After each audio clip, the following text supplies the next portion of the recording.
大家好，这里是原来是这样子频道。人工光源到底能不能种出好的兰花呢？这个是人工光源哈，这个是完全是吃那个水草灯长大的哈。那这个本来就是之前有讲过，这个就是中心烂掉，然后它长花梗芽上来，然后接下来呢长高芽哈。你可以看这个根已经可以剪下来种了，你看非常多的根哈，这已经可以离开了哈。离开母株了哈，那你看这个在人工光源，其实它住了大概半年以上的时间哦，是它是在水草灯上面做，就是水草灯，我以前在种水草的灯，把它拿上来，当做一个人工光源的来源哈，那长得其实还不错哈，非常的不错哈。人工光源是分成非常多种的波长哈，如果你有像我，还有另外一种是奇异的灯哈，它比较有点像投射灯那样子哈。那种投射灯呢，其实会造成，我觉得啦哈。会造成叶子变红色哦，特别是西雷利亚会变红色哈，它带有强烈的可能比较强的紫外线的关系吧，你会发现它颜色变红色的。那这个水草灯下来的其实没有哈，你可以看它的叶子的叶斑啊状况都还不错哈，带的还不错的状况。那所以呢，其实人工光源是可以做补光的效果哈，特别是在冬天。像我这一面区域在冬天的光还好，可我在另外一区它的底层的光线就会偏暗哈，所以我会希望用补光的方式增加一些光源哈，增加它的日照哈，不然你会发现开花性也会减低，特别西雷利亚或兰花之类的哈，如果它的光减少，你会发现它的开花率会减低哦，就是它会来花梗的机会会减少哈，这个还蛮明显的哈，越低光源的状况下，越蛮常容易看到这个状况的哈。那这个就是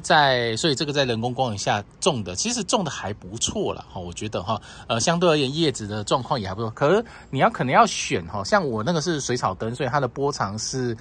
完全是符合植物生长的波长哈，有些像我们的日光灯是波长还不一定是完全符合哈，因为其实植物所需要的波长很固定哈，3波长，那大部分主要是2个波长为主哈，红色的波长，所以你常常看到有些外面的植物灯是属于粉红色对不对哈？那个其实是属于给植物生长的波长，因为那个主要目的不是让人去看的哈。所以它没有加入一些适合人去看的波长哈，所以你看起来是整个都是粉红色的，特别是有些在种鹿角蕨啦，或者是种室内的植物的时候，你会发现它都是用红色的灯哈，粉红色的灯，看起来很像开夜店的感觉哈。那像我是用水草灯，水草灯看起来就是白色的哈，因为它主要是要让人家观赏用的，种水草嘛，总是不能全部都是粉红色，对不对哈？那看起来水草的粉红色很恐怖哈，所以呢，其实灯会决定了不同的你要种